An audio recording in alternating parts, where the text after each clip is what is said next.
Bismillahirrahmanirrahim. Sarfraz Sumro here, lecturer, Government Boys Degree College, Nodero. In this video, we will discuss about the MCQs regarding the test of SPSC, NTS, CSS, MDCAT and subject specialist in subject botany. We are going to start a series of videos in which we discuss about very important MCQs of botany and also of biology. In this video, we will discuss about 30 MCQs of botany. So, we start now. First MCQ is that plants which grow in saline soil are called. जो plants saline soil में grow करते हैं उन्हें क्या कहते हैं? saline soil हम उसे कहते हैं जिसमें salt की concentration ज़्यादा हो, उनको हम saline soil कहते हैं. तो ऑप्शंस हैं हाइड्रोफाइट्स, मीज़ोफाइट्स, ज़ीरोफाइट्स, हेलोफाइट्स.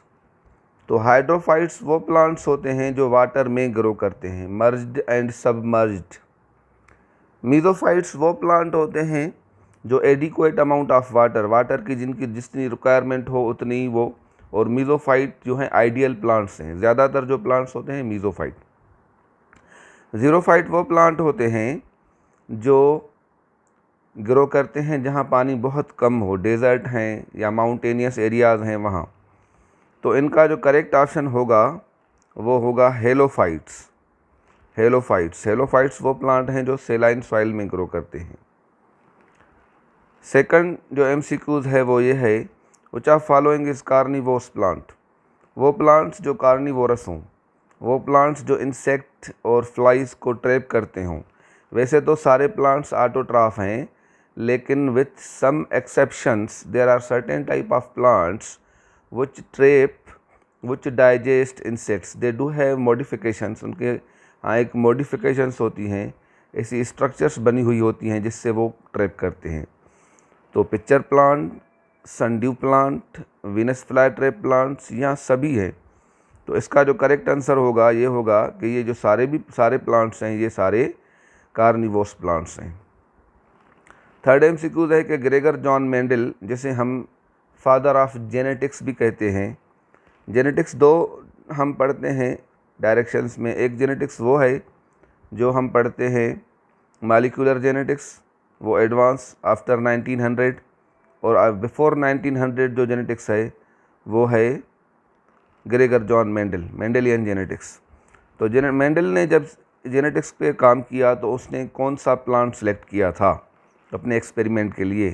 तो उसमें है पिज़म सेटिवम, ओराइज़ा सेटिवा, ट्राइटिकम एस्टिवम या रोज़ा इंडिका. तो मेंडल ने जो प्लांट सेलेक्ट किया था वो था पिज़म सेटिवम, जिसे हम पी प्लांट भी कहते हैं.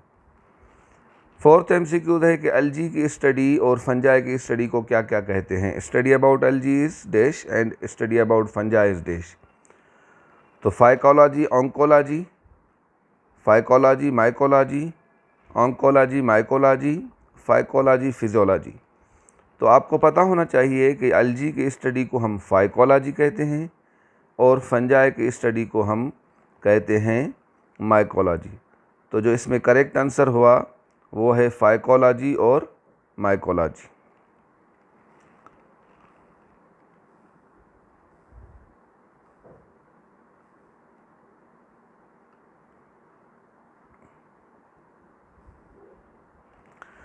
फिफ्थ MCQ है कि agar is dried from.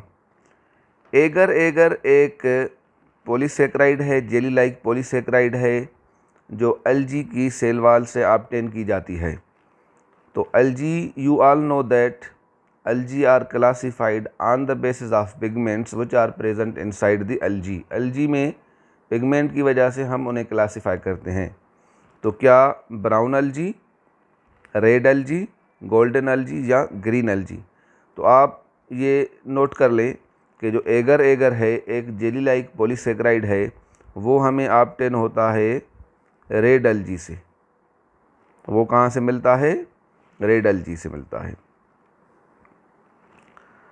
By which of following mechanism unicellular yeast reproduces. Yeast unicellular है, ये बिलोंग करता है फंजाई से। फंजाई का एक क्लास है एस्कोमाइकोटाउस से। तो सवाल ये है कि ये जो यीस्ट है, ये इसमें रिप्रोडक्शन का जो मैकेनिज़्म है वो किस तरह होता है। स्पोर्स प्रोड्यूस होते हैं, फ्रेगमेंटेशन होती है, बडिंग होती है या कोनिडियाफर। ये चारों जो प्रोसेस हैं फंजाई में होते हैं, लेकिन स्पेसिफाई अगर हम यीस्ट की बात करें तो उसमें जो प्रोसेस होता है वो होता है बडिंग का।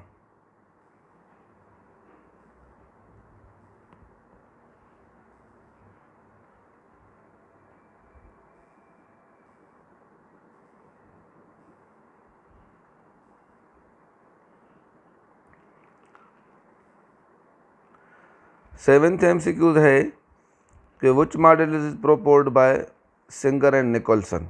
सिंगर और निकोलसन ने कौन सा मॉडल दिया था? फ्लूइड मोज़ेक मॉडल दिया था, कीलॉग थ्योरी दी थी, इंड्यूस फिट मॉडल दिया था या रिफ्लेक्स इंडेक्स मॉडल दिया था। तो इसका जवाब है कि सिंगर और निकोलसन ने ये मॉडल दिया था फ्लूइड मोज़ेक मॉडल। और ये जो मॉडल था ये था सेल मेम्ब्रेन, प्लांट या एनिमल की जो सेल है उस सेल मेम्ब्रेन के हवाले से मॉडल दिया था उन्होंने। Which of following is not characteristic of fungi. ये जो चारों ऑप्शन है इसमें कौन सा करेक्टर है जो फंजाई का नहीं है? फंजाई पैरासाइटिक होते हैं, डिकम्पोजर्स भी होते हैं, क्लोरोफिलस नहीं होते, सेल वॉल होती है। तो इसका जो करेक्ट ऑप्शन होगा वो होगा क्लोरोफिलस।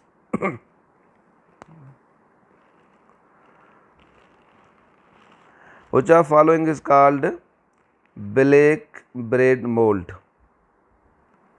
ब्लैक ब्रेड जो मोल्ड है वो हम किसे कहते हैं?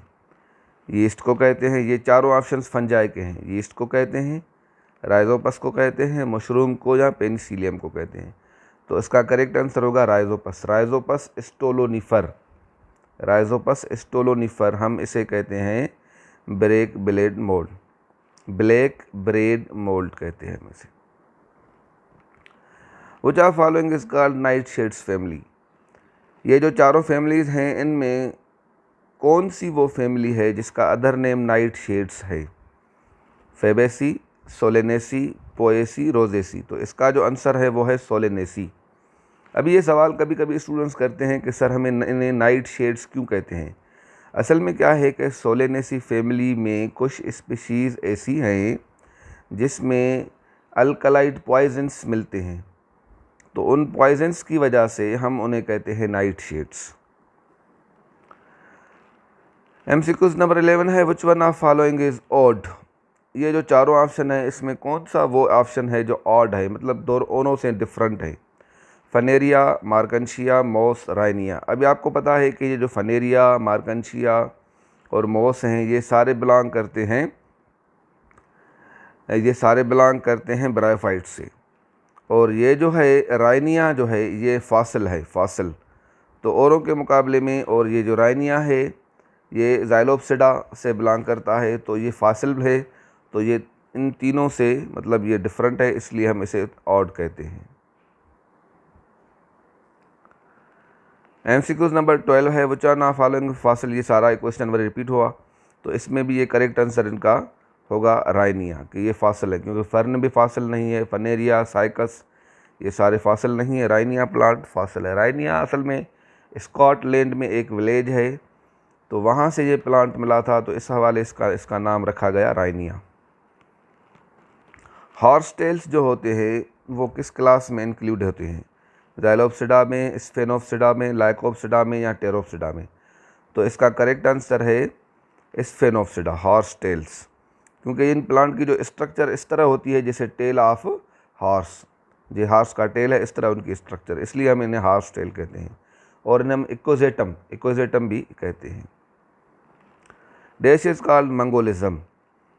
ये चारों जो है ये क्रोमोसोमल डिसऑर्डर्स हैं, क्रोमोसोमल अबर्शन होती है क्या होता है, जब क्रोमोज़ोम ट्रांसफ़र होते हैं तो कभी कभार ऐसा हो जाता है कि एग्जैक्ट नंबर ऑफ़ क्रोमोज़ोम वो नहीं होता। ये ह्यूमन में एक सिंड्रोम है, डिसऑर्डर है। इसमें क्या होता है कि जो क्रोमोज़ोम नंबर 46 हैं, तो 46 की वजह की जगह पे इन प्लेस ऑफ 46 कभी कभी 47, कभी 45 आ जाते हैं, या एक नंबर कम हो जाता है या एक ज़्यादा हो जाता है, जिसे हम मोनोसोमी या ट्राइसोमी भी कहते हैं। तो ये मंगोलिज़म जो हम ये यूज़ करते हैं सिनोनिम तौर, सिनोनिम मतलब है कि उस डिज़ीज़ की जगह पे हम यूज़ करते हैं, तो ये करते हैं हम डाउन सिंड्रोम की जगह पे। डाउन सिंड्रोम एक ट्राइसोमिक कंडीशन है। इसमें क्या होता है कि 46 क्रोमोज़ोम की जगह पे इंडिविजुअल में 47 क्रोमोज़ोम आ जाते हैं। एक क्रोमोज़ोम जो है 21 जो पेयर है, उस 21 पेयर पे +1 एक क्रोमोज़ोम ज़्यादा आ जाता है, इसीलिए हम डाउन सिंड्रोम को ट्राइसोमिक कंडीशन भी कहते हैं। Which one of following is not a फाइटोहार्मोन? ये जो चारों ऑप्शन है, इसमें कौन सा हार्मोन है जो प्लांट्स का नहीं है? फाइटोहार्मोन वो हार्मोन होते हैं जो प्लांट्स में होते हैं, तो इसमें वो कौन सा हार्मोन है जो प्लांट में मौजूद नहीं होता? तो उसका करेक्ट आंसर है कैल्सिटोनिन, क्योंकि ऑक्सिन भी प्लांट में होता है, इथाइलिन भी प्लांट हार्मोन है, साइटोकाइनिन भी प्लांट हार्मोन है। उसके अलावा एब्सिसिक एसिड पढ़ते हैं हम, जिबरलिन पढ़ते हैं, फ्लोरीन हार्मोन पढ़ते हैं, तो ये सारे हार्मोन प्लांट में होते हैं। कैल्सिटोनिन जो हार्मोन है वो एनिमल में, ह्यूमन में पाया जाता है, जैसे हम थायराइड ग्लैंड से, थायराइड हार्मोन है, थायराइड से ये होते हैं, मिलते हैं। Suicide sac of cell, cell में जो ऑर्गेनेल्स हैं, राइबोसोम है, पेरोक्सिसोम है, गैलेक्सिसोम है या लाइसोसोम है, इन सारे ऑर्गेनेल्स में वो कौन सा ऑर्गेनेल है जिसे हम सुसाइड सेल भी कहते हैं? यानी कभी कभी उसकी डिसऑर्डर की वजह से सेल जो है वो डैमेज होता है, उसमें ऑटोफेगी होती है, सेल डेथ हो जाती है, तो उसका करेक्ट आंसर है लाइसोसोम। लाइसोसोम जो है वो सुसाइड सेक ऑफ सेल है। ये cell animal cell, plant cell में सुसाइड सेक हम ज़्यादातर वैक्यूल को कहते हैं। Programmed death of cell, cell कुछ सेल ऐसे होते हैं जो मतलब इंजरी की वजह से या किसी डिसऑर्डर की वजह से डैमेज हो जाते हैं, तो उनको हम कहते हैं नेक्रोसिस। और कुछ सेल ऐसे होते हैं जो उनकी जो है डेथ प्रोग्राम्ड होती है, जैसे जब एम्ब्रो होती है, एम्ब्रोजेनेसिस, तो क्या होता है, या ग्रोथ जब होती है बेबी में, तो उनके हाथों के बीच में जो सेल्स होते हैं वो ख़त्म हो जाते हैं और ये उंगलियां हैं ये खुल जाती हैं, तो सेल की प्रोग्राम डेथ भी होती है। मतलब आफ्टर, जैसे रेड ब्लड सेल्स हैं तो उन्हें हम कहते हैं एपोप्टोसिस। एपोप्टोसिस भी पढ़ते हैं और एपोटोसिस भी पढ़ते हैं, तो सेल डेथ को हम एपोप्टोसिस कहते हैं। अगर सिर्फ सेल डेथ हो तो उसे हम ऑटोफेगी भी कहते हैं, अगर प्रोग्राम्ड डेथ हो तो उसे हम एपोप्टोसिस कहते हैं, अगर इंजरी की वजह से डेथ हो तो उन्हें हम नेक्रोसिस कहते हैं। Which of following is not present in plant cell? ये चार ऑर्गेनेल हैं, इसमें कौन सा ऑर्गेनेल है जो प्लांट सेल में नहीं होता? राइबोसोम्स भी प्लांट में होते हैं, पेरोक्सिसोम भी प्लांट में होते हैं और गैलेक्सिसोम भी होते हैं, तो लाइसोसोम ही होता है जो प्लांट सेल में नहीं होता। Following are dicot families except, इनमें कौन सी फैमिली है जो डाइकॉट फैमिली नहीं है? फेबेसी, पेप्लोनेसी, ये जो है डाइकॉट फैमिली है। पी फैमिली भी हम कहते हैं। सोलेनेसी भी डाइकॉट फैमिली है। अभी इनका एक एमसीक्यूज भी आया तो उसे हम पोटैटो फैमिली भी कहते हैं, नाइट शेड भी कहते हैं। पोएसी फैमिली जो है, ये पोएसी फैमिली है जो इसे हम कहते हैं मोनोकॉट। ये पोएसी जो फैमिली है इसे हम ग्रास फैमिली भी कहते हैं। पोएसी ये मोनोकॉट है। रोजेसी फैमिली भी डाइकॉट है। In electron transport chain of aerobic respiration NADH+H when oxidised produce, जब सेल्यूलर रेस्पिरेशन का प्रोसेस होता है तो ग्लाइकोलाइसिस में, क्रेब साइकिल में एक रिड्यूस्ड कोएंजाइम NADH होता है, और जो NADH होता है, वो जो रिड्यूस्ड कोएंजाइम NADH है, तो वो क्या होता है उस टाइम पे, क्या होता है, रिड्यूस्ड हो जाता है, जो है ना, वो प्रोटॉन्स गेन करता है, इलेक्ट्रॉन गेन करता है, रिड्यूस हो जाता है। और ये लास्ट में जो है इलेक्ट्रॉन ट्रांसपोर्ट सिस्टम या इलेक्ट्रॉन ट्रांसपोर्ट चेन जो होती है, जिसमें साइटोक्रोम कॉम्प्लेक्स होता है, cytochrome A B C A3। तो उसमें क्या होता है, जब NADH ऑक्सीडाइज होता है तो एक NADH से कितने ATP बनते हैं, तो इसका करेक्ट जो आप होगा आंसर होगा 3 ATP बनते हैं। आप ये नोट कर लें कि जो FADH है उससे 2 ATP बनते हैं और NADH से 3 ATP बनते हैं। ग्लूकोज मालिक्यूल की जब कंप्लीट ऑक्सीडेशन होती है, right from the glucose, glycolysis, Krebs cycle और उसके अलावा इलेक्ट्रॉन ट्रांसपोर्ट चेन, ये जो 3 प्रोसेस होते हैं सेलुलर रेस्पायरेशन में या एरोबिक रेस्पायरेशन में, तो उसमें कितने ATPs बनते हैं, उसमें बनते हैं 36 ATPs। कितने बनते हैं? 36। जो करेक्ट आंसर हुआ अगर 30। अच्छा, हेमोग्लोबिन में कितने अमाइनो एसिड होते हैं? Dash amino acids are present in haemoglobin. Haemoglobin में कितने अमाइनो एसिड होते हैं? ये हेमोग्लोबिन में होते हैं 574 अमाइनो एसिड्स। हेमोग्लोबिन एक क्वाटर्नरी प्रोटीन है। It is present in the red blood cells and it contains 4 chain, 2 alpha chain and 2 beta chains. तो इनकी जो चारों चेन है, इसमें जितने भी अमाइनो एसिड हैं वो मिलाकर होते हैं 574। Dash amino acids are present in insulin. ये भी एक हार्मोन है और ये प्रोटीन है। तो इसमें जो अमाइनो एसिड होते हैं वो होते हैं 51 अमाइनो एसिड। ये 2 चेन्स होती हैं और एक चेन में 30 और एक में 21 अमाइनो एसिड होते हैं और मिलाकर 51 अमाइनो एसिड हुए। Method of water exudation through hydathodes is called. Plants में जब असेंट ऑफ सेप होता है, जब वाटर की जो है अपटेक होती है, जब वाटर जो है वो जाइलम जो होती हैं या रूट हेयर्स होते हैं वो वाटर को अपटेक करते हैं सॉइल से, तो वाटर जो है वो ज़्यादातर जो वाटर प्लांट में होता है, तो वो वाटर प्लांट से उनकी जो है excess amount of water is removed by plants by the processes. तो उसमें हम ट्रांसपायरेशन भी कहते हैं, लेकिन वो होता है ज़्यादातर जो होता है वो स्टोमेटा के ज़रिए होते हैं ना। तो ये है कि हाइडाथोट्स क्या होते हैं? असल में प्लांट में जो लीफ है, लीफ की जो टिप वाला जो पोर्शन है, टिप में एक नन्हे बारीक सुराख होते हैं, होल्स होते हैं, उन्हें हम कहते हैं हाइडाथोट्स। तो उससे अगर वाटर की एक्सुडेशन हो तो उसे हम कहते हैं, प्रोसेस को कहते हैं हम गटेशन। ये आप नोट कर ले कि जो ट्रांसपायरेशन होती है वो ज़्यादातर स्टोमेटा के ज़रिए, क्यूटिकल के ज़रिए, लेंटिकल के ज़रिए होती है, लेकिन जब गटेशन होती है तो वो होती है हाइडाथोट्स के ज़रिए। Fungus without mycelium is known. अभी ये तो हमें पता है कि जो फंजा है वो थ्रेड लाइक स्ट्रक्चर होती है, उसमें फ्लूइड फिल होता है, तो उसे हम माइसीलियम कहते हैं या हाइफी कहते हैं। तो ऐसी भी फंजाई है जिसमें ये माइसीलियम या हाइफी नहीं बनती, उन्हें हम कहते हैं saccharomyces. Saccharomyces cerevisiae is the name of yeast and yeast is unicellular fungi. It belongs to division ascomycota. तो जो म्यूकर है, राइजोपस है, पोक्सीनिया है, ये सारे होते हैं माइसीलियम और हाइफीन में थ्रेड लाइक स्ट्रक्चर होती है, सेक्रोमाइसीस में थ्रेड लाइक स्ट्रक्चर नहीं होती। In photorespiration organelles involve which of the following. अभी फोटो रेस्पायरेशन का जो प्रोसेस होता है प्लांट्स में, तो उसमें कितने ऑर्गेनेल्स इन्वॉल्व होते हैं? तो उसमें जो ऑर्गेनेल्स इन्वॉल्व होते हैं वो 3 ऑर्गेनेल होते हैं। क्लोरोप्लास्ट होता है, माइटोकॉन्ड्रिया होता है और पैराक्सीजोम होता है। तो इनकी जो सीक्वेंस है वो किस तरह है?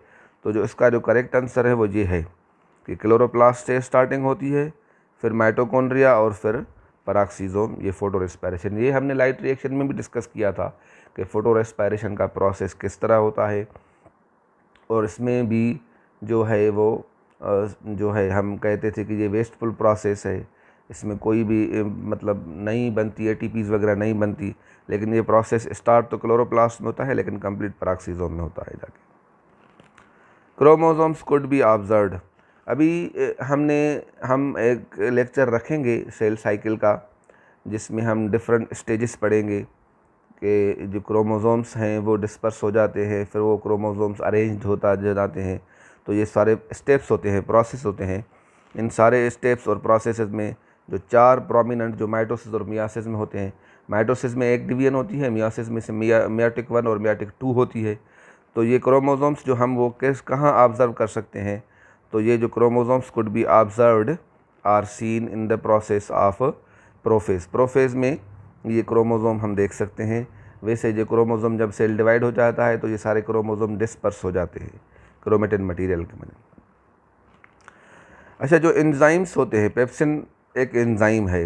एंजाइम क्या होते हैं? एंजाइम बायोकैटालिस्ट होते हैं। इसका हमने एक लेक्चर भी रखा है, एमसीक्यूज भी रखा है, एमसीक्यूज भी हैं। तो जो एंजाइम्स हैं वो पीएच की डिस्टर्बेंस, टेम्परेचर की डिस्टर्बेंस की वजह से डिस्टर्ब होते हैं। उनका जो मैकेनिज़्म है, उनका जो वर्क है वो डिस्टर्ब होता है। तो पेप्सिन एक एंजाइम है जो स्टमक में मौजूद होता है एक्टिव फॉर्म में। तो इसके लिए आइडियल और ऑप्टिमम पीएच कौन सी होनी चाहिए? आपको पता है कि हमारे स्टमक में हाइड्रोक्लोरिक एसिड की वजह से जो हमारा स्टमक है वो एसिडिक उनकी नेचर रहती है। तो जो है इसका जो आंसर होगा तो एसिडिक ही, लेकिन उसका जो एग्जैक्ट आंसर है वो है 1.5 टू 2.5 ये रेंज है उसकी अपना जो है पीएच की। इस पीएच में ही ये पेप्सिन अच्छी तरह काम कर सकते हैं। HIV एक रीट्रोवायरस है। ये किससे बिलोंग करता है? HIV human immuno deficiency virus. ये डिज़ीज़ काज करता है जिसे हम एड्स कहते हैं, एड्स। और ये बिलोंग करता है, ये DNA वायरस नहीं है। तो ये ना सिंगल स्ट्रैंड DNA है ना डबल स्ट्रैंड, ये है RNA वायरस, रीट्रोवायरस। क्योंकि क्या होता है कि वैसे तो इस तरह होता है कि DNA से RNA बनती है, लेकिन इस वायरस के पास एक एंजाइम है जिसे हम कहते हैं रिवर्स ट्रांसक्रिप्टेस। उससे क्या होता है कि जो है RNA से DNA बनती है, ट्रांसक्रिप्शन के रिवर्स प्रोसेस होता है। तो ये RNA वायरस है, लेकिन कौन सा, सिंगल स्ट्रैंड है या डबल स्ट्रैंड है? तो इसका करेक्ट आंसर है कि ये सिंगल स्ट्रैंड जो है RNA वायरस है। Following are bacterial disease except. ये जो भी डिजीज़ हैं ये सारी बैक्टीरियल है, लेकिन एक डिजीज़ है जो बैक्टीरियल नहीं है। तो TB ट्यूबरकुलोसिस बैक्टीरियल है। मलेरिया, ये जो डिज़ीज़ है मलेरिया, ये है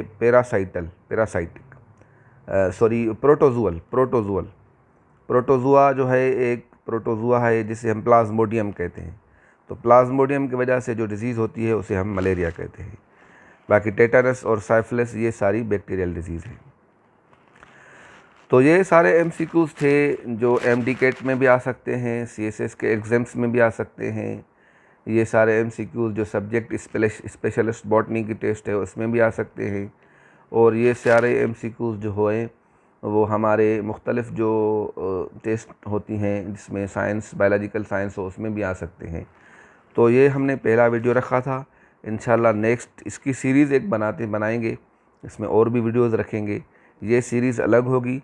और MDCAT के हवाले से हमने जो रखे थे MCQs वो हम रखते रहेंगे इंशाल्लाह। आज हम केल्विन साइकिल जो फोटोसिंथेसिस का डार्क रिएक्शन है उसका MCQ रखेंगे। Thank you for watching.